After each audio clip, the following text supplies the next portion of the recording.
Good morning and welcome to my channel Rajan Bharadwaj. फिर से हम लोग नया क्लास के साथ ही मैं यहाँ उपस्थित हूँ।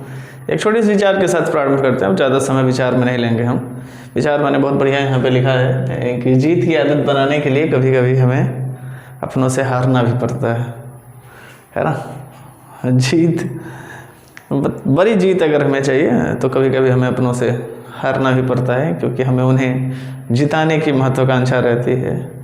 जीतने की उन्हें आदत सिखानी होती है, इसलिए कभी कभी हमें अपनों से हारना भी होता है। ठीक है, अब चलते हैं हम लोग क्लास की तरफ। बहुत बहुत धन्यवाद, आपने ये सुना। आगे हम लोग चलते हैं क्लास की तरफ।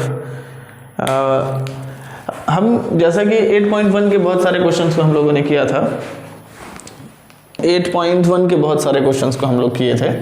अब 8.1 में ही हम लोग क्वेश्चन नंबर 6 से चलते हैं। 6 आप देखिए, 6 के प्रश्न जो हैं कहाँ तक किए थे हम लोग? 6 तक कर चुके थे। 6 तक कंप्लीट हो चुका था, ये हो चुका था। अब हम लोग क्वेश्चन नंबर 7 की तरफ चलते हैं। क्वेश्चन नंबर 7 की तरफ चलते हैं। अगर नहीं समझ में आएगा तो बताइएगा। 7 नंबर क्वेश्चन क्या है वो देखिए। 7 नंबर क्वेश्चन में कह रहा है कॉट थीटा बराबर, 7 नंबर क्वेश्चन में कह रहा है कि कॉट थीटा बराबर है 7/8, है ना। तो हमें फाइंड करना है, इवैल्यूएट करके फाइंड करना है, वैल्यू बताना है कि 1 + sin थीटा, ब्रैकेट बंद कर दीजिए, 1 - sin थीटा, ब्रैकेट बंद कर दीजिए, और नीचे में जो वैल्यू लिखा 1 + cos थीटा का वैल्यू निकालना है, साथ साथ निकालना है 1 - cos थीटा का वैल्यू निकालना है। और दूसरा भी प्रश्न मैं यहाँ लिख देता हूँ। दूसरा प्रश्न है cot स्क्वायर थीटा, तो हमें इसका वैल्यू फाइंड करना है। तो जैसा कि हम पहले भी बात कर चुके हैं, आप दोबारा दोहरा देते हैं। दोबारा क्या दोहरा देंगे कि sin थीटा बराबर होता है P/h, है ना, लंब बटा कर्ण। cos थीटा बराबर होता है B/h, और tan थीटा बराबर होता है, क्या होता है, P/b होता है। कोई दिक्कत है? नहीं है। इसीलिए आपको अगर जीतना है तो कहीं ना कहीं छोटी छोटी जीत से ही आपको अपनी आदत बनानी पड़ेगी। कभी कभी अपनों के आगे हार भी जाना पड़ेगा। आइए क्वेश्चन से आगे बढ़ते हैं। सिंपल सा है क्वेश्चन, यहाँ पे देख लीजिए। cot थीटा बराबर 7/8 है, tan थीटा बराबर P/b होता है, तो ये बराबर हो जाएगा B/p। मतलब हमें क्या निकालना पड़ेगा यहाँ से? हमें यहाँ से निकालना पड़ेगा उसका h। क्या निकालना पड़ेगा? h कहाँ पे निकाल लें? यहीं पे निकाल लेते हैं। h बराबर, तो h बराबर हो जाएगा रूट अंडर क्या हो जाएगा 7 का स्क्वायर प्लस 8 का स्क्वायर हो जाएगा। P/b है तो 7 × 7 = 49 हो जाएगा, 8 × 8 = 64 हो जाएगा। अगर हम लोग ऐसे करते हैं हो जाएगा 9 × 1 = 10, 3 × 13 का 3, हासिल 1, 6 × 4 = 10, 113 रूट अंडर में आ जाएगा। कोई दिक्कत है? कोई दिक्कत है क्या? मुझे नहीं लगता कोई दिक्कत हो रहा होगा आपको। अब सिंपल सा वैल्यू पुट करेंगे, काम खत्म हो जाना है। रूट अंडर 113/113 आया 1 अब खुद देख लीजिए। cot थीटा बराबर होता है B/p, 7/8 दिया हुआ है क्वेश्चन में, 7/8 दिया हुआ है। अब हम लोगों को ये वैल्यू निकालना है, क्या निकलेगा? अब अगर फार्मूला अगर आपको याद है, छोटा सा स्लो कर देते हैं, तो a + b और a- का फार्मूला होता है a² - b²। हम लोग इसे ऐसे भी लिख सकते हैं, है ना, a² अब माइनस sin स्क्वायर, ऐसे लिख सकते हैं। कोई दिक्कत नहीं होनी चाहिए आपको। कोई दिक्कत है क्या? a² - b² बराबर a + b और a- b होता है। यहाँ पर भी अगर आप चाहें तो वो चीज़ कर सकते हैं। ये हो जाएगा, अब माइनस आप कर सकते हैं cos स्क्वायर थीटा। ठीक है, कर सकते हैं। अब एक और फार्मूला है, अगर ये फार्मूला एक बार लिख देते हैं हम यहाँ पर। आपको याद होगा कि a + b और a- b अगर हम लोग करते हैं तो हो जाता है a² - b² होता है। पता है ना कि नहीं पता है? पता होनी चाहिए, होगी ही। एक फार्मूला बता देते हैं, जो कि हम लोग मैथ्स पढ़ ही रहे हैं तो क्यों दूसरे टॉपिक जैसे हम लोग करें। हम लोग सिंपल सा भी कर सकते हैं। क्या करना है हमें क्या करना है, एक फार्मूला सीख लेते हैं। 1 - sin स्क्वायर थीटा बराबर होता है, क्या होता है, cos स्क्वायर थीटा होता है। और 1 - cos स्क्वायर थीटा बराबर क्या होता है, sin स्क्वायर थीटा होता है। ये कहाँ से आया फार्मूला? ये फार्मूला आता है यहाँ से, sin square theta plus cos square theta बराबर 1, यहीं से फार्मूला क्रिएट होता है। तो यहाँ से आप देख लीजिए, सिंपल सा यहाँ से इसे हम लोग लिख सकते हैं 1 - sin स्क्वायर थीटा, है ना, और इसको लिख सकते हैं 1 - cos स्क्वायर थीटा। ये फार्मूला है, इसमें कोई दिक्कत नहीं होगी। तो 1 - sin स्क्वायर थीटा को हम लोग लिखते हैं cos स्क्वायर थीटा, और ये 1 - उसको लिखते हैं sin स्क्वायर थीटा। अब खुद देख लीजिए, ऐसे अगर हम लोग देखते हैं तो इसको हम लिख सकते हैं cos theta by sin theta का स्क्वायर आप लोग लिख सकते हैं। अब सिंपल सा है, ये तो cot थीटा हो ही गया। cot थीटा का स्क्वायर हमें करना पड़ेगा, मतलब 7/8 का स्क्वायर करना पड़ेगा। मतलब हमारा आंसर क्या हो जाएगा, 7 × 7 = 49, 8 × 8 = 64। मतलब हमें इसकी निकालने की आवश्यकता नहीं है ना। हम लोग ज़्यादा निकाल लिए, काम करने की आदत होती है। कर ही लेते हैं। अब इसका वैल्यू देख लीजिए आप, दोनों तो सेम ही आएगा, फिर दोनों तो सेम ही आएगा। यहाँ कॉट स्क्वायर थीटा, यहाँ भी कॉट स्क्वायर थीटा, मतलब अगर यहाँ पर भी हम लोग 7/8 का स्क्वायर करेंगे तो हमारा हो जाएगा 49/64 हो जाएगा। मैं एक बार देख लेता हूँ क्वेश्चन नंबर क्या है हमारा।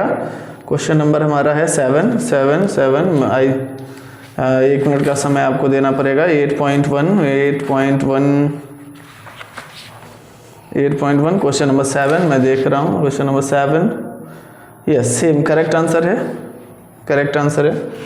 ये कोई दिक्कत नहीं है, फॉर्मूला है। मैथमेटिक्स में क्या होता है, नंबर ऑफ फॉर्मूला आपको जितना सारा याद होगा उतना ही जल्दी आप मैथमेटिक्स की प्रॉब्लम को सॉल्व कर पाएंगे। आइए हम लोग आगे बढ़ते हैं, इसे हम लोग मिटाते हैं, है ना। समझ में आ रहा है, समझ में आ रहा है तो लाइक करते जाइए। सर ने मेहनत किया है तो समझ में आया या नहीं आया। सिंपल सा है, फॉर्मूला है, दो फार्मूला का यूज़ किया। 1 माइनस साइन स्क्वायर थीटा बराबर होता है कॉस स्क्वायर थीटा, और 1 माइनस कॉस स्क्वायर थीटा बराबर होता है साइन स्क्वायर थीटा। ये फार्मूला कहाँ से आता है, sine square theta plus cos square theta 1। और पहला फार्मूला जो यूज़ किया गया है प्लस बी और ए माइनस बी, मतलब होता है A square minus B square. ठीक है, आइए इस क्वेश्चन को मिटा देते हैं। क्वेश्चन नंबर 7 कंप्लीट हो चुका है। कोई दिक्कत नहीं बाबू, बिल्कुल नहीं हो रही होगी। आइए हम लोग क्वेश्चन नंबर 7 से इसको ही मिटाइए, क्योंकि इसका काम ही नहीं आया मुझे, बाकी आपको फार्मूला याद ही होगा। आइए क्वेश्चन नंबर 8 की तरफ चलते हैं हम लोग, अगर समझ में आ रहा है तो। क्वेश्चन नंबर 8 क्या कह रहा है देख लीजिए। क्वेश्चन नंबर 8 कह रहा है कि 3 cot A बराबर होता है 4। ये क्वेश्चन दिया हुआ है, 3 cot A बराबर क्या होता है 4। ये क्वेश्चन में दिया हुआ है मेरे पास है, तो आपको प्रूफ करना है। प्रूफ करने से पहले हम लोग थोड़ा सा इसे कर लेते हैं। इसको हम लोग कर लेते हैं। cot A बराबर हो जाएगा 4/3। आपको पता है cot थीटा बराबर क्या होता है, आपको याद है ना, tan थीटा बराबर क्या होता है P/B। तो ये हो जाएगा B/P, मतलब यहाँ भी H का लोचा है। ठीक है, आइए हमें प्रूफ क्या करना है, प्रूफ क्या करना है वो एक बार देख लीजिए। हमें सत्यापित क्या करना है मुझे देखना पड़ेगा। क्वेश्चन नंबर 8 की तरफ है हम लोग। हमें करना है 1 minus tan square theta 1 minus tan square A बटे 1 plus tan square A equals to cos square A minus sine square A। ये प्रूफ करके बताना है कि ये इक्वल है या अनइक्वल है, आपको बताना है। हम लोग कर लेते हैं ना, ज़्यादा मेहनत नहीं होती किसी प्रॉब्लम में, किसी भी क्वेश्चन में हम लोग कर सकते हैं, आराम से कर सकते हैं, कोई दिक्कत नहीं होगी। आइए हम लोग LHS से चलते हैं। LHS से चलते हैं, हमारे पास है डाटा है 1 माइनस tan स्क्वायर A बटे 1 प्लस tan स्क्वायर A। इस तरह के प्रॉब्लम को हम लोग कैसे बनाते हैं, जनरली क्या होता है इस तरह के प्रॉब्लम में कि हम लोग जो वैल्यू दिया होता है, गिवन होता है, उस गिवन से हम लोग बढ़ते हैं आगे, और LHS और RHS दोनों को अलग अलग इवेलुएट करते हैं। फिर जो आंसर आता है उसको हम लोग, अगर बराबर आता है तो लिखते हैं बोथ आर इक्वल, नहीं आता लिखते हैं तो बोथ आर अनइक्वल, मतलब वो दोनों बराबर नहीं हैं। आगे बढ़ें, आइए हमें क्या चाहिए, हमें चाहिए tan A का वैल्यू। तो यहाँ से tan A का वैल्यू निकाल लेते हैं ना, ज़्यादा टेंशन कहाँ है, इसकी ज़रूरत भी नहीं है, इसकी ज़रूरत भी नहीं है। यहाँ से हो जाएगा tan A बराबर क्या हो जाएगा 3/4। आपको पता है क्यों होगा, क्यों होगा, क्योंकि tan जो है ना, tan की जो भी वैल्यू होगी, tan की कुछ भी अगर वैल्यू होती है तो cot की अपोजिट वैल्यू होती है, हमेशा ध्यान दीजिएगा। मैं फॉर्मूला लिख देता हूँ, tan थीटा बराबर होता है 1/cot थीटा। ठीक है, या cot थीटा की बात करें तो होता है 1/tan थीटा। ये फार्मूला है एक्चुअल में, इसको ज़्यादा मेहनत करने की आवश्यकता नहीं, मैं बता भी चुका हूँ आपको। ये साइन का जो नहीं उल्टा है, ये कोसाइन है 1/, है ये tan है ना 1/, है, ऐसे हम लोग लिखते हैं। ठीक है, जैसे जैसे हम लोग पढ़ेंगे वैसे वैसे करते चलेंगे। जैसे अगर इसी चीज़ को लिखते हैं ना, इसी चीज़ को लिखते हैं, इसी चीज़ को लिखते हैं, जैसे साइन को ही अगर हम लोग लिखें तो साइन थीटा बराबर होता है 1/cosec थीटा। सबको लिख ही डालते हैं एक बार। cos थीटा के बदले में अगर लिखें तो हमारा क्या हो जाएगा 1/sec थीटा हो जाएगा। ये बराबर होता है 1/, के अपोजिट के बराबर होता है, ध्यान देना। और tan थीटा जो होता है ना 1/cot के बराबर होता है। सिंपल सा, कोई ज़्यादा मेहनत करने की आवश्यकता नहीं। यही चीज़ अगर उल्टा होगा तो उल्टा करके भी इसे लिख सकते हैं हम लोग। इसको यहाँ भेज दो, इसको यहाँ भेज दो, चाहे तो ये भी आप लिख सकते हो कि cosec थीटा बराबर होता है 1/sin थीटा। सिंपल सा है, कुछ ज़्यादा दिमाग लगाना नहीं है। sec थीटा बराबर होता है 1/cos थीटा, और cot थीटा बराबर होता है 1/tan थीटा। ज़्यादा लोचा नहीं, ज़्यादा दिमाग नहीं लगाना, प्रॉब्लम से हम लोग आगे बढ़ते हैं। जैसे जैसे प्रॉब्लम आता है हम लोग बहुत कुछ सीखते जाएंगे। अपोजिट है इसलिए मैंने यहाँ पे लिख भी दिया। आइए आगे बढ़ते हैं, इसकी ज़रूरत अब नहीं है हमें। आइए LHS में चलते हैं। tan थीटा का वैल्यू आ गया 3/4, क्योंकि cot का 4/3, तो tan का क्या होगा जिससे अपोजिट हो जाएगा वैल्यू, उल्टा करके आप लिख सकते हैं। आगे बढ़िए 1 माइनस इसकी वैल्यू हमें पता चल चुका है 3/4 का होल स्क्वायर हो जाएगा, ये हो गया 1 + 3/4 का होल स्क्वायर हो गया। अब इसे आगे बढ़ाते हैं तो हमारा क्या हो जाएगा 1 - 3 3 × 9 4 4 × 16, ये हो जाएगा 1 + 3 3 × 9 4 4 × 16।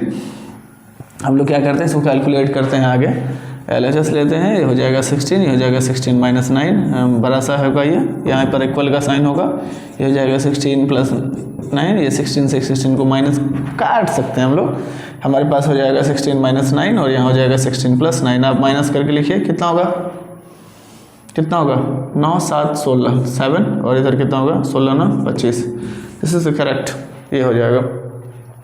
इसके फिर हम लोग क्या करेंगे RHS को निकालेंगे। RHS में यहाँ पे दिया हुआ है कि कहाँ है RHS, ये, और जो भी वैल्यू होगा हम लोग देखेंगे कि बराबर होता है कि नहीं होता है। RHS से हम लोग चलते हैं, हमारा हो जाएगा cos स्क्वायर ए माइनस साइन स्क्वायर ए। अब इसका वैल्यू हम लोग देख लेंगे, फिर देख लो यहाँ पे तो कुछ है नहीं, मुझे अब cos साइन का वैल्यू निकालना पड़ेगा, नहीं निकालना पड़ेगा, हाँ बिना निकाले तो अब होने वाला नहीं है, तो अब क्या करेंगे हम लोग निकालेंगे। कहाँ निकालेंगे, कहाँ जगह है, जहाँ भी जगह होगा उसका यूटिलाइज हम लोग कर लेते हैं, जैसे यहीं पे जगह है, इसी जगह का यूटिलाइज हम लोग कर लेते हैं, कर लें। क्या होता है देखिए tan थीटा बराबर होता है p/b, हमें क्या निकालना पड़ेगा h बराबर क्या हो जाएगा √p² + b²। हम लोग हर एक चीज़ में बोलते चलेंगे फॉर्मूला, जितना बार बोलेंगे ना उतना जल्दी याद हो जाता है। तो ये हो जाएगा 3² + 4², नहीं होगा, 3 3 × 9 4 4 × 16, ये √अंडर है 16 9 25, ऐसे तो हमारा +-5 हम लोग लेंगे +5 वैल्यू, आइए 5 हो गया हमारा। h बराबर क्या हो गया 5, cos थीटा बराबर क्या होता है जस्ट बता देना जल्दी, b/h होता है ना, b/h, और ये क्या होता है sin थीटा बराबर p/h होता है ना। स्क्वायर में देने का मन है तो दे लो यार, ये सब लिखने की ज़रूरत नहीं है, सर मैं लिख रहा हूँ क्योंकि आप समझेंगे इसीलिए। b/h b देख लीजिए कौन सा है, b बराबर यहाँ पे 4 है, h बराबर आ गया कितना 5, माइनस यहाँ p बराबर क्या है 3 है, हम लोग 3 लिख देते हैं, h बराबर क्या है हमारा 5, सिंपल से देख लो ये 4 - 3/5 हमारा हो जाता है 1/5, हमारा यहाँ पर आया 1/5 और यहाँ पर आ गया 7/25। अब हमें देखना है कि ये इक्वल है या अनइक्वल है, इस बारे में देख लेना है। अब खुद देख लीजिए, आपने कैलकुलेशन किया है तो खुद समझेंगे ही होंगे आप, एक बार देखें आप, मैं देख रहा हूँ कि क्या है क्वेश्चन, एक बार देख लेते हैं। 8 में यस, 8 में यस है लिखा हुआ है क्वेश्चन में, 8 में लिखा हुआ है और नॉट, चेक वेदर इतना बराबर इक्वल है या नॉट, यस चेक किए हम लोग। तो मुझे यहाँ तो मुझे अनइक्वल आ रहा है, अब अनइक्वल आ रहा है, यहाँ 7/25 आ रहा है, यहाँ 1/5 आ रहा है। अब खुद देख लीजिए अब कहाँ पे क्या है, सेम चीज़ है, कोई दिक्कत है नहीं होनी चाहिए मुझे लगता है। आगे बढ़ें या फिर मुझे दोबारा बताना पड़ेगा, एक बार दोबारा देख लीजिए, मुझे लगता है अगर आपको लगता है तो 3 cot a बराबर है 4/3, क्वेश्चन से 3 cot a बराबर 4, 3 cot a बराबर 4 है तो cot a बराबर हो जाएगा 4/3, हाँ जी, और 1 माइनस है, यहाँ पर 1 प्लस है, और हमारा जो वैल्यू है 1 cos स्क्वायर है माइनस साइन स्क्वायर है, cos स्क्वायर है माइनस साइन स्क्वायर है, ऐसा वैल्यू, ठीक है कोई दिक्कत नहीं है। यहाँ से हम लोग cot a बराबर हो जाएगा 4/3, आपको पता है कि cot बराबर क्या होता है b/p होता है ना, तो tan थीटा जस्ट उल्टा होता है तो p/b हो गया 3/4 बराबर p/b, है ना। यहाँ से हम लोग क्या निकालेंगे, इसका h हाइपोटेन्यूस निकालेंगे पाइथागोरस प्रमेय का यूज़ करते हुए। आपको पता है कि हो जाएगा 3 3 × 9 4 4 × 16 16 9 25 हो गया 5, हम लोग पॉजिटिव वैल्यू लेंगे, नेगेटिव नहीं लेंगे। आइए उसके बाद हम लोग क्या करेंगे, बराबर देखना है मुझे कि ये दोनों आपस में बराबर है कि नहीं, this is left side and this is right side. तो अब हम लोग क्या करेंगे, लेफ्ट साइड और राइट साइड को करते हुए क्या करेंगे, लेफ्ट साइड से लेना स्टार्ट करेंगे। ये पहले से लिखा हुआ है, इसका वैल्यू हम लोग पुट करते हैं 1 - 3/4, अब लिखा हुआ है 1 + 3/4, इसलिए 9 4 4 × 16 हो जाता है, नहीं होता है। अब ये प्लस हो जाता है 16 16 - 9, आपको पता है 16 में से 9 जाएगा कितना बचेगा 7 बचेगा, और 16 और 9 को जोड़ते हैं तो आता है 7/25, और यहाँ आता है 1/25, मतलब नॉट इक्वल है, ये नॉट इक्वल मतलब बराबर नहीं है, बराबर नहीं है, बराबर नहीं है, कोई दिक्कत है नहीं, क्या होगा not equal, both are not equal, ऐसे लिख देंगे। नीचे में क्या लिखेंगे, LHS doesn't equals to RHS। कोई दिक्कत है, दिक्कत हो तो मुझे बताना, ठीक है, हो सकता है कि मैं गलती भी बना सकता हूँ, तो इस बात का ध्यान है कि मुझे ज़रूर बताना। मिटा के आगे बढ़ते हैं हम लोग, क्वेश्चन नंबर 8 से क्वेश्चन नंबर 9 की तरफ चलते हैं हम लोग। आइए, मेरा मेहनत है और अगर आप समझते हैं तो लाइक करेंगे, दूसरे को शेयर करेंगे, क्योंकि मैं बहुत मेहनत करना चाहता हूँ, कुछ करना चाहता हूँ। जितना से जितना आप देखेंगे उतना ही ज़्यादा अच्छा है हमारे लिए भी और आपके लिए भी। आइए क्वेश्चन नंबर 9 की तरफ हम लोग चलते हैं। 9 नंबर क्वेश्चन में क्या कह रहा है, मैं पढ़ के बताता हूँ। 9 में क्या कह रहा है, एक ट्रायंगल है, समकोण त्रिभुज है, राइट एंगल ट्रायंगल है, जिसमें tan a बराबर 1/3 दिया हुआ है। आइए, एक ट्रायंगल है, एक त्रिभुज है, समकोण त्रिभुज है ना। अब देख लो कहाँ पे दिया हुआ है, राइट एंगल एक्ट बी, ये बी पर है, बी और ये सी हो गया, यहाँ 90 डिग्री इसके सामने वाला क्या हो जाएगा, एच हो जाएगा। इसमें क्या लिखा हुआ है, क्वेश्चन नंबर 9 है ये, और इसमें एक वैल्यू दिया हुआ है कि tan a बराबर 1/3, यहाँ से दिया हुआ कि दिया हुआ है tan a बराबर दिया 1/√3, ऐसा दिया हुआ है। तो आपको पता है क्या होता है, p/b होता है ना, याद करना है, sin theta p/h, cos theta b/h, tan theta p/b। तो यहाँ से देख लो p/b, अब यहाँ से देख लो ये h हो गया, बाकी से कोई लेना देना नहीं है, क्वेश्चन के अनुसार से हम लोग आगे चलेंगे। आप देख लीजिए p/b मतलब कोई भी हो सकता है इसमें से, ये भी एक और ये √3 या इधर √3, कोई फर्क नहीं पड़ने वाला। मुझे h निकालना है यहाँ से, h बराबर हो जाएगा हमारा 1 का स्क्वायर प्लस √3 का स्क्वायर का रूट अंडर हो जाएगा, तो हो जाएगा ये 1 प्लस ये हो जाएगा 3 रूट अंडर हो जाएगा ये 3 1 4। हमेशा रूट अंडर का अगर स्क्वायर करते हैं तो पॉजिटिव मतलब रूट हट जाता है। जैसे ये √3 का स्क्वायर करते हैं तो ये बाहर होकर के 3 आ जाता है, √2 का स्क्वायर अगर करते हैं तो हो जाता है 2, √4 का भी अगर स्क्वायर करेंगे तो यहाँ हो जाएगा 4। कोई दिक्कत है नहीं, आगे बढ़ते हैं। इतना ही नहीं रुकना है, ये √4 आया, फिर रूट हो जाएगा, ये +-2 होगा। हम लोग लेंगे इसका पॉजिटिव वैल्यू, नेगेटिव वैल्यू नहीं लेंगे। आइए इसके आगे बढ़ते हैं हम लोग। हमारा आ गया इसका h का वैल्यू आ गया क्या, 2 आ गया, क्या आ गया 2। बाकी आप देख लीजिए, एक √अंडर ऐसे करके लिखा हुआ है, ठीक है, कोई दिक्कत है नहीं है। sin थीटा बराबर p/b, यहाँ से a को देखना है, देखो है a, दिस इज a, और a के सामने वाला क्या होगा, a के सामने वाला क्या होगा, परपेंडिकुलर, तो ये हो जाएगा हमारा 1 और ये हो जाएगा हमारा 3। ध्यान देना, हमेशा मैं 2 चीज़ बताया था कि एंगल के सामने वाला होता है परपेंडिकुलर, परपेंडिकुलर मतलब होता है लंब, और 90 डिग्री के सामने वाला होता है कर्व। बताए थे ना, h से डिनोट करते हैं, हाइपोटेन्यूस बोलते हैं ना।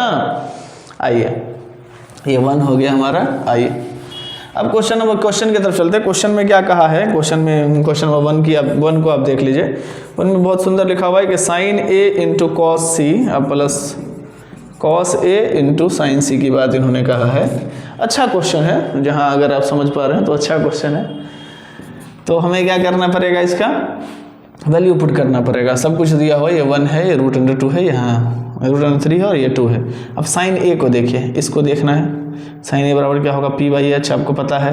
इसके सामने वाला हो जाएगा p, 1 होगा ना, p और h है 2, ठीक है, कोई दिक्कत है नहीं ना। a बराबर ये देख लो 1 हो गया, ये p और ये h तो है, कंप्लीट है। अब देख लो cos c को, ध्यान से देखना पड़ेगा आपको। cos c इसके सामने वाला परपेंडिकुलर होगा, लेकिन हमें परपेंडिकुलर से मतलब नहीं है। cos c बराबर b/h होता है, मतलब इससे मतलब नहीं, इससे मतलब हो जाएगा हमें, तो हो जाएगा 1/2 होगा ना कि नहीं होगा। फिर से आइए cos a पर, a के सामने वाला देखना पड़ेगा मुझे, है ना, मतलब b देखना पड़ेगा। ये सामने वाला p हो जाएगा, तो ये क्या हो जाएगा b, ये क्या हो जाएगा b हो जाएगा, तो b/h होगा, तो हो जाएगा √3/2 होगा ना। s तो वही है, बाकी सब चेंज होता रहता है। c को देखिए, इसके सामने वाला क्या हो जाएगा, p होगा, तो हमें p/h लिखना है, मतलब हमारा हो जाएगा √3/2 बराबर है, तो 1/4 अब प्लस √3 को 3 हो जाएगा, ये 2 to 4 हो जाएगा, ये हो जाएगा। अगर ऐड करते हैं तो 4, ये 1 + 3 मतलब हो जाएगा 4/4। 31 करके कितना आएगा, 1, कितना होगा 1, यही आंसर होगा। मुझे नहीं लगता इसमें कुछ होगा। आइए क्वेश्चन नंबर 2 की तरफ चलते हैं। 2 में दिया हुआ है cos a into cos c minus sin a into sin c, ऐसा क्वेश्चन, sin c। अच्छा क्वेश्चन है, और अच्छे क्वेश्चन को मुझे लगता है कि ज़्यादा मन से बनाना भी चाहिए। आइए फिर से आते हैं।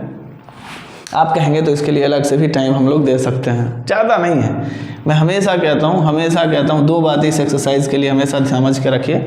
2 बातें इस एक्सरसाइज के लिए समझ के रखिए। वो बातें क्या हैं कि हमेशा कि अगर कोई भी राइट एंगल ट्रायंगल है तो 90 डिग्री के सामने वाला होता है h, और किसी भी एंगल, अगर इस एंगल के रिगार्डिंग बात करते हैं तो ये हो जाएगा परपेंडिकुलर, या इस थीटा की बात अगर करते हैं तो सामने वाला हो जाता है परपेंडिकुलर। सामने वाला, हमेशा ध्यान देना, सामने वाला, ध्यान दे के चलना, इसीलिए ए जैसे लिखे तो ए को लेकर के चलेंगे, सी लिखा तो सी को लेके चलेंगे। ध्यान दीजिएगा यहाँ ये कॉस ए पर, कॉस ए बराबर क्या होता है बी बाई एच। ए देखिए यहाँ है ए, तो ए का ये हो जाएगा कौन सा पी, तो ये क्या हो जाएगा बी, तो √3 एच तो पता ही है। कॉस सी को लेकर के चलिए, ये सी है, सी के सामने वाला क्या हो जाएगा पी, ये क्या हो जाएगा बी, मतलब 1/2 हो जाएगा, नहीं होगा बी बाई एच बी, ये सामने वाला तो पी हो जाएगा, सी के सामने वाला।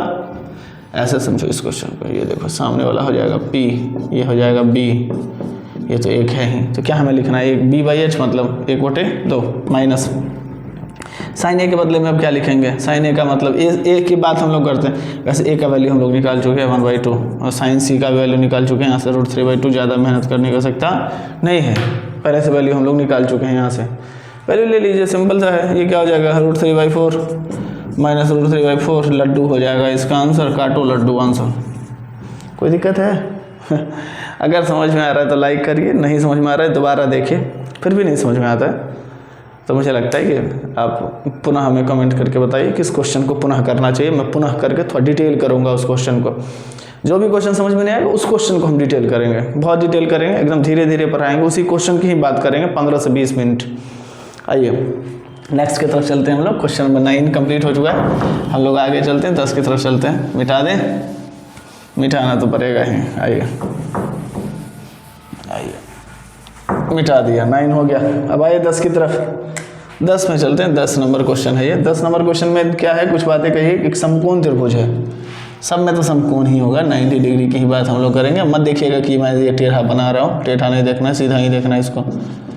अब किस पर देख रहा है, right angle triangle at Q, इसे Q P Q R actual में है P Q, this is R. अब क्या लिखा है कि पी क्यू का जो वैल्यू है वो 5 है, दिस इज पी क्यू का वैल्यू क्या है 5, पी क्यू का वैल्यू 5 है। और पी आर और क्यू आर दोनों को ऐड करके, पी आर और क्यू आर दोनों को ऐड करके कितना वैल्यू आता है 25। अब इसमें दिया हुआ है कि पी क्यू बराबर 5 और दिया हुआ है P R plus Q R का जो वैल्यू है इस दोनों को मिला करके कितना दिया हुआ है, दोनों को मिला करके दिया हुआ है 25। अच्छा है, अच्छा क्वेश्चन है। अब देख लीजिए, मान लेते हैं कि पी आर को मान लेते हैं एच, क्या मान लेते हैं एच। अब एक्स भी मान सकते हो, कुछ भी मन है मान लो, है ना। अगर हम लोग पी आर को वैल्यू को मान लेते हैं एच, है ना, एच मान लेते हैं एच प्लस क्यू आर बराबर 25, है ना। तो यहाँ पर क्या हो जाएगा क्यू आर बराबर एच को इस साइड ले जाइए तो हो जाएगा 25 माइनस एच। एच माना है, यहाँ आप लिख सकते हैं माना कि नहीं, कर्ण बराबर एच, या सीधा लेट एच बराबर नहीं, लेट हाइपोटेन्यूस बराबर एच, नहीं सिंपल सा है, कोई दिक्कत नहीं है इसमें, आप बढ़िया से बना सकते हैं, कोई दिक्कत नहीं। आगे बढ़ें। आइए अब हम लोग क्या करते हैं ना कि हम लोग इसको सॉल्व करने का प्रयास करते हैं, मतलब वही हम from Pythagoras theorem. Pythagoras theorem हमारा क्या कहता है, आपको याद है ना पाइथागोरस थ्योरम क्या कहता है। पाइथागोरस हमारा कहता है एच स्क्वायर बराबर होता है p square plus B square, ये फार्मूला है, इसी फार्मूला का यूज़ करेंगे। एच बराबर यहाँ है पी आर से, है ना, एच मतलब यहाँ हो जाएगा पी आर का स्क्वायर बराबर पी बराबर क्या है भैया, पी बराबर हो जाएगा हमारा लंब का स्क्वायर, मतलब हो जाएगा पी क्यू का स्क्वायर, और बी बराबर हो जाएगा हमारा क्यू आर का स्क्वायर। तीनों को ऐसे करके जोड़ करेंगे, नहीं। अब क्या है देखो, पी आर को हम लोग क्या करेंगे, यहाँ एच हम पहले ही मान चुके हैं, पी क्यू का वैल्यू मुझे पहले से पता है 5 का स्क्वायर, और क्यू आर का वैल्यू हम लोग यहाँ से निकाले हैं 25 माइनस एच, इसका होल स्क्वायर। कोई दिक्कत है? नहीं हो रही, भी होगी तो बताइए, मैं कहता हूँ कमेंट में बताइए। आप लोग नहीं बताते हैं तो मुझे भी खराब लगता है कभी कभी। यहाँ पे एक फार्मूला है ए माइनस बी का होल स्क्वायर, फार्मूला देख लीजिए आपको, ए माइनस बी का होल स्क्वायर बड़ा फार्मूला होता है A square minus 2ab plus B square, और इसी चीज़ का अगर प्लस की बात कर लेते हैं तो हो जाता है A square plus 2ab plus B square. कोई दिक्कत है? नहीं हो रहा होगा दिक्कत हो रहा है तो निश्चित कमेंट करके बताइए कि सर इस क्वेश्चन पे ज़्यादा बात करने की आवश्यकता है, हम ज़्यादा बात करेंगे।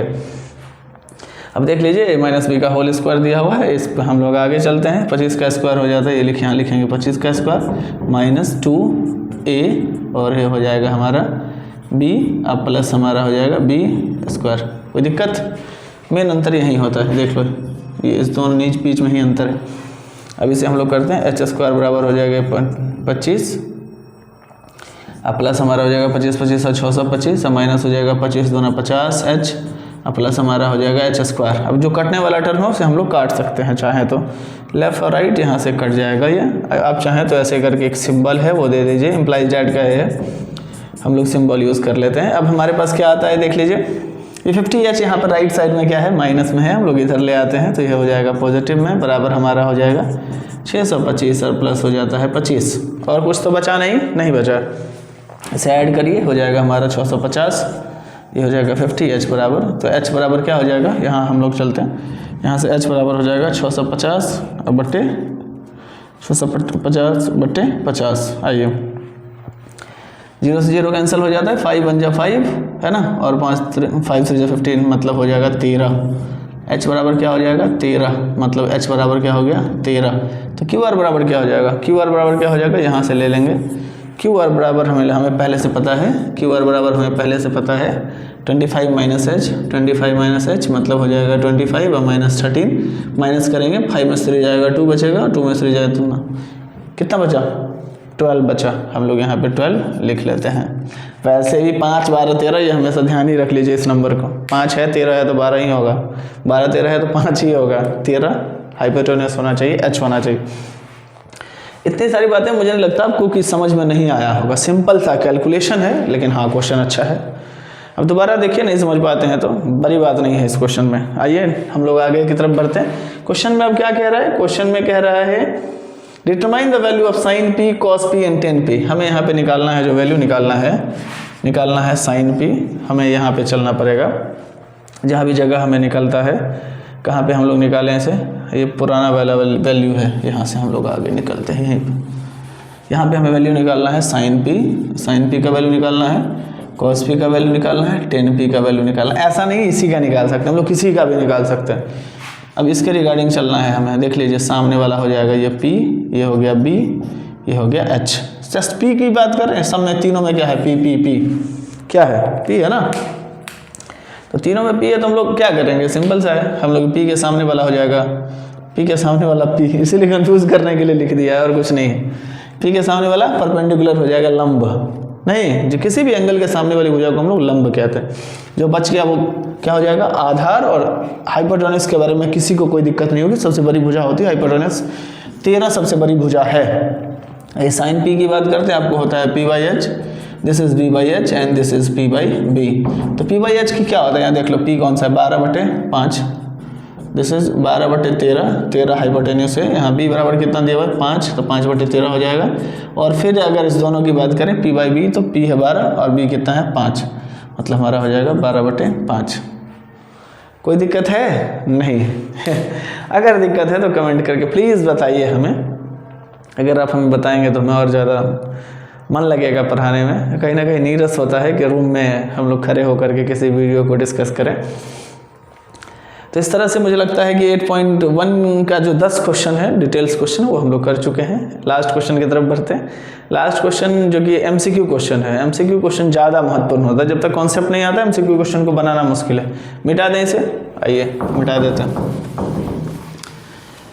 क्वेश्चन नंबर 10 कंप्लीट हो चुका है, हम लोग इसे मिटाते हैं, इस वैल्यू को ही मिटा देते हैं। आइए, ज़्यादा टाइम उसमें लगना नहीं है। हमेशा क्या होता है कि जितने भी MCQ क्वेश्चन होते हैं उसमें टाइम कम लगता है अगर आपको कॉन्सेप्ट आता है तो, अगर नहीं है टाइम, अगर आपके पास कॉन्सेप्ट नहीं है तो फिर प्रॉब्लम होगा आपको। अब देख लीजिए एक क्वेश्चन में हाथ में मैं किताब ले लेता हूँ, क्योंकि क्या होता है ना कि जल्दी जल्दी करेंगे, वीडियो का टाइम लेंथ कम होगा। इस क्वेश्चन में क्या दिया है कि the value of 10 is always less than 1। अब कह रहा है कि 10a का जो वैल्यू है ना वो हमेशा कह रहा है कि 1 से कम होता है। भाई साहब ऐसा पॉसिबल है क्या? हमेशा कम होगा क्या? हमेशा 1 होता है। अब याद करो, याद नहीं भी है तो याद कर लेना, नेक्स्ट हम लोग पढ़ेंगे, कल या परसों के वीडियो में पढ़ेंगे कि 1045 का जो वैल्यू होता है 1 होता है। तो भाई साहब बराबर भी 1 होता है, मतलब क्या है, फर्स्ट स्टेटमेंट गलत है, रॉन्ग है, असत्य है।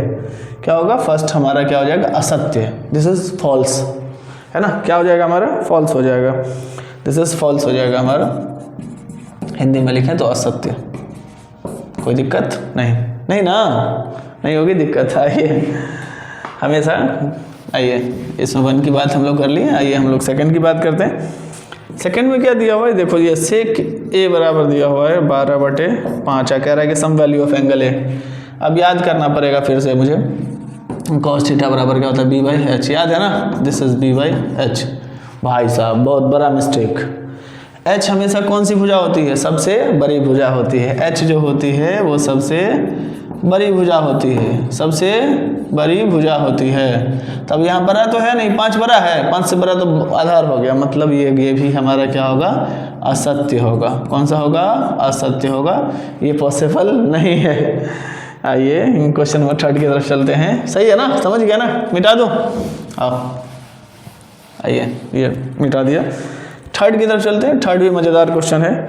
3 में कहा है कि कॉट ए का abbreviation use for the cosecant angle A. हम कह रहे हैं कि कॉस ए का जो ना, कॉस ए का जो फुल फॉर्म होता है वो कोसेकेंट होता है, ऐसा है क्या, ये फुल फॉर्म बोल रहा है, फुल फॉर्म बोल रहा है, पता है ना फुल फॉर्म, मैंने यहाँ पर लिख के भी रखा है इसके लिए पहले से भी, कि आप लोग इस बात को ध्यान से देखते भी रहें, वीडियो के शुरू से देखते रहे। हम लोग थे क्वेश्चन नंबर 3 की तरफ थे, MCQ क्वेश्चन था, वीडियो कट हो गया था इसलिए दोबारा इसे ऐड करना पड़ रहा है। क्वेश्चन था कि कॉस ए का जो फुल फॉर्म है ना वो कोसेकेंट होता है, ऐसा क्या होता है क्या, एब्रिविएशन ऐसा होता है क्या, तो नहीं होता है। मुझे नहीं लगता कि आप लोग पूरा पढ़ चुके हैं, तो कहीं ना कहीं प्रॉब्लम नहीं होना चाहिए। फिर से हम लोग बताते हैं। साइन जिसे हम लोग SIN लिखते हैं ना, उसका फुल फॉर्म होता है SINE, आपको पता ही है, पता है ना। कॉस जिसे COS लिखते हैं, इसका जो फुल फॉर्म होता है COSINE, क्लियर है। अब कॉस का पूछ लिया तो यहाँ पे कोसाइन होना चाहिए था। हम लोग फिर से देख लेते हैं एक बार फुल फॉर्म। टेन का जो फुल फॉर्म होता है ना वो टेंजेंट होता है, TANGENT होता है कि नहीं होता है, देखो मैं ये छोड़ दिया, टेंजेंट होता है। अब इसी का जस्ट अपोजिट अगर बात कर लें हम लोग, यहाँ पे यहीं पे करते हैं, कॉसेक की बात अगर करते हैं तो कॉसेक का क्या होता है, कॉसेकेंट CANT होता है ना। इसके बाद कॉस का उल्टा होता है, सॉरी साइन का उल्टा है कॉसेक है, सेक का क्या हो जाएगा, एब्रिविएशन क्या हो जाएगा, सेकेंट SECANT हो जाएगा। और टेन का जस्ट उल्टा क्या होता है, कॉट होता है, जिसका अपोजिट होता है कोटेंजेंट। कोई दिक्कत है नहीं, तो आप खुद देख लीजिए कि कॉस का जो फुल फॉर्म होता है वो कोसाइन होता है, और कोसेकेंट किसका होता है, कोसेकेंट होता है कॉसेक का। तो ये क्वेश्चन ये भी हमारा क्या हो जाएगा, फॉल्स हो जाएगा, मतलब असत्य हम लोग इसे भी कह देंगे। नेक्स्ट क्वेश्चन, कॉट ए बराबर क्या होता है, कॉट मल्टीप्लाई ए। ये कभी भी पॉसिबल नहीं होता है। मैथमेटिक्स में जनरली हम लोग क्या करते हैं, जितने वेरिएबल होते हैं इसका हम लोग मल्टीप्लाई कर सकते हैं, कांस्टेंट का मल्टीप्लाई कर सकते हैं, TANT मल्टीप्लाई कर सकते हैं, जिसे हम लोग चार अचर कहते हैं भाई, चार अचर कहते हैं वही, जिसमें XYZ है या फिर जिसमें नंबर है 2 3 4 5 6 है, हम लोग उसका मल्टीप्लाई कर सकते हैं। लेकिन यहाँ पे हम लोग मल्टीप्लाई नहीं कर सकते। इसके बारे में हम लोग बहुत सारा डिस्कस करना बाकी है क्लास में, इसलिए यहाँ कम ले रहा है। ये कभी भी पॉसिबल नहीं है। हम लोग क्या करेंगे, सिंपल सा कॉट ए बराबर कॉट इंटू ए कभी भी नहीं हो सकता, क्योंकि ए जो है ना वो एंगल को दिखाता है। एंगल कैसे मल्टीप्लाई होगा बताइए कॉट के साथ, ये पॉसिबल ही नहीं है। मतलब हम जो बता रहे थे वो बिल्कुल भी गलत है, ये पॉसिबल नहीं है। मतलब ये भी हमारा क्या हो जाएगा, फॉल्स के कैटेगरी में जाएगा, ये भी हमारा क्या हो जाएगा, फॉल्स हो जाएगा। आइए नेक्स्ट हम लोग चलते हैं। अच्छा क्वेश्चन है, क्योंकि ब्रेन वॉश करने के लिए MCQ ही क्वेश्चन बनाना चाहिए लोगों को। अब यहाँ साइन थीटा 4/3 है। अब खुद देखिए साइन थीटा होता है P/H, H मतलब हमेशा बड़ा होता है। यहाँ बड़ा है नहीं है, यहाँ तो P से छोटा हो गया ये, मतलब यह भी क्या हो जाएगा, फॉल्स ही होगा। तो इस तरह से आज का जो सेशन है वो ख़त्म होता है। बहुत सारे प्रश्नों को हल किए हैं, बहुत जल्दी हल किए हैं, तो कहीं ना कहीं आप प्रश्नों को बहुत अच्छे से समझ पा रहे होंगे। अगर आप जिस क्वेश्चन को नहीं समझ पा रहे हैं आप एक बार कमेंट करिए, उस क्वेश्चन को हम लोग डिटेल से पढ़ेंगे, और कहीं ना कहीं वो क्वेश्चन आप बहुत इतने अच्छे से समझ जाएंगे कि आगे ज़रूरत ही नहीं पड़ेगी। तो फिर से उसी विचार को दोहराते हुए कि कभी कभी हमें अपनों से हारना ही होता है, क्योंकि हमें उन्हें जिताने की महत्वाकांक्षा रहती है। अगर वो जीतेंगे फिर भी हम ही जीतेंगे, है ना, क्योंकि अपने तो अपने होते हैं, है ना। बस यही कहते हुए कि हमें कभी कभी अपनों से हारना भी होता है, क्योंकि हम उन्हें जीतते हुए देखना चाहते हैं। जीतने की जो महत्वाकांक्षा है इतनी बड़ी उनसे रहती है कि हम हार जाते हैं, अक्सर हार जाते हैं। ठीक है, कहा भी जाता है, मैं हमेशा लोगों को कहता भी रहता हूँ कि कभी भी इम्पोर्टेंट नहीं है कि हम जीते या वो हारे, या वो जीते या हम हारे। बात होती है कि हम दोनों साथ में जीतते, है ना, दोनों जीतते तो फिर उसकी बात अलग होती। लेकिन अगर एक हारते हैं एक जीतते हैं, है ना, थोड़ी सी प्रॉब्लम तो होती है। लेकिन जब अपने से हम लोग हारते हैं तो कहीं ना कहीं उन्हें हमें जिताने की महत्वाकांक्षा रहती है। अच्छी बात है, वो जीते हम सब जीते, है ना। यह कहते हुए कि 2-4 बातें मैं ऐड करना चाहता हूँ इसमें। अब अंतिम है वीडियो के एंड में हम लोग तो एक बात को निश्चित डिस्कस कर लें। मैं कहता भी हूँ 2-3 चीज़ें अपने लाइफ में ऐड कर ही लेनी चाहिए, 2-3 बातें अपने जीवन में ऐड कर ही लेनी चाहिए। पहली बात है जो हमेशा लोगों को कहते हैं कि हमें औरों से ना लज्जित होने का डर है ना, सम्मान की इच्छा है। ये जो लोग समझ जाएंगे ना तो उनकी लाइफ बहुत ईजी हो जाती है। और दूसरी बात है कि ना हमें सफलता का शोर करना चाहिए, ना सफलता पे ज़्यादा खुशी होनी चाहिए, ना ही असफलता पे हमें रुदन करनी चाहिए, आंसू बहानी चाहिए। और सफलता आती रहती है, कहा भी जाता है failure is the pillar of success, और सफलता ही सफलता की कुंजी होती है ना। तो कहीं ना कहीं ना सफलता पे ज़्यादा शोर करने की आवश्यकता है ना, खुल के चिल्लाने की आवश्यकता है कि हम तो सफल हो गए, और ना ही असफलता पे रुदन करने की आवश्यकता है। कुछ ना होगा तो कहा जाता है कि अगर हम असफल होते हैं तो कुछ ना होता है तो अनुभव तो होता ही है ना। इसीलिए असफलता से हम लोग ना घबराएं, असफलता तो आता ही रहता है जीवन में, बहुतों आएंगे, हर पल आएगा। और तीसरी बात है, पहली बात मैं फिर से दोहराता हूँ, पहली बात मैंने कहा कि किसी भी औरों से ना हमें सम्मान की अपेक्षा रहनी चाहिए, ना ही उनसे लज्जित होने का डर होना चाहिए। दूसरी बात है कि ना ही हमें सफलता का शोर करना चाहिए, ना ही विफलता पे रुदन करने की आवश्यकता है। और तीसरी और सबसे महत्वपूर्ण कि समय ही हमारे अच्छे मित्र हैं, हमें उनके साथ चलना होगा, हमें समय को समझना होगा, क्योंकि समय कभी भी साथ नहीं छोड़ते। समय हमें बताते हैं कि बेटा उठ जाइए, है ना, आज कुछ पढ़ लेंगे तो फिर कुछ आगे के लिए कुछ कम हो जाएगा। हमें वो हर कुछ बताते हैं। वही होती है कि समय को समझना पड़ेगा आपको कि किस समय आपको अपडेट करना है, या फिर आज सो ही जाना है, कल कुछ करना है। अक्सर लोग भी कहते हैं कि आलसी प्रवृत्ति के जो लोग होते हैं ना वो बड़े अजीब होते हैं। मैं खुद को भी कहता हूँ कि मैं बहुत आलसी हूँ। जब कहता हूँ तो लोग हंसने लगते हैं मुझे, तो मैं कहता हूँ रियल में मैं आलसी ही हूँ। और मेरी इच्छा होती है कि किसी काम को बहुत जल्द कर लिया जाए, फिर आराम करें, है ना। बहुत बड़े बिल गेट्स साहब ने शायद इस बात को डिटेल कहा है कि I am giving a difficult work to the lazy man. मैं कोई भी भारी काम ना किसी लेज़ी व्यक्ति को देना चाहता हूँ, क्योंकि वो क्या करते हैं ना, किसी भी आलसी व्यक्ति को देना चाहता हूँ कोई बड़ा काम, क्योंकि आलसी प्रवृत्ति के जो लोग होते हैं ना उसी काम को मिनिमम टाइम में करके देते हैं, और ज़्यादा समय वो सोना चाहते हैं, आराम करना चाहते हैं। तो मैं तो कहता हूँ मैं लेज़ी हूँ, आप भी लेज़ी बनो और कम टाइम में किसी चीज़ को कीजिए, है ना। बस यही कहते हुए कि हम समय ही हमारे अच्छे मित्र हैं। जाना, हंसना, रोना, ये ज़िंदगी का आईना है, हमें आईना दिखाते हैं। अक्सर पुराने मित्र ही हमें पुराने दिनों की याद दिलाते हैं, नए तो सपनों की इस दुनिया में ही हमें सैर कराते हैं। तो बहुत बहुत धन्यवाद। प्लीज़ अगर ये वीडियो आपको अच्छा लगा तो इस वीडियो को लाइक करिए, शेयर करिए, कमेंट करिए, और सबसे बड़ी बात चैनल को सब्सक्राइब करिए। Thank you.